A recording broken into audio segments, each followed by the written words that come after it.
ख्वाब में मुर्दे को रोता हुआ देखना, इसकी क्या तबीरें होती हैं। ख्वाब में मुर्दे को रोता हुआ देखना, इस ख्वाब की बहुत सारी तबीरें होती हैं। अगर कोई ख्वाब में मुर्दे को बीमार देखे तो दलील है कि उसके दीन और ईमान के मुताल्लिक उससे सवाल हुआ है। अगर कोई ख्वाब में मुर्दे को सर दर्द की वजह से रोता हुआ देखे तो दलील है कि इस मुर्दे ने दुनिया में जो तकब्बुर किया था उसके मुताल्लिक उससे सवाल। अगर कोई ख्वाब में मुर्दे को दांत के दर्द की वजह से रोता हुआ देखे तो दलील है कि मुर्दे ने इस दुनिया में जो गीबतें की थी उनके मुताल्लिक मुर्दे से सवाल हुआ है।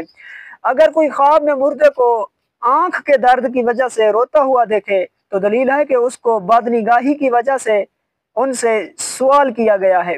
अगर कोई ख्वाब में मुर्दे को कान की दर्द की वजह से रोता हुआ देखें तो दलील है कि गाने बाजे सुनने और बुरा सुनने के मुताल्लिक उससे सवाल हुआ है। अगर ख्वाब में मुर्दे को हाथों के दर्द की वजह से रोता हुआ देखें तो दलील है कि इस मुर्दे ने दुनिया में जो लोगों के साथ बुरा किया है उसकी बाबत मुर्दे से सवाल हुआ है।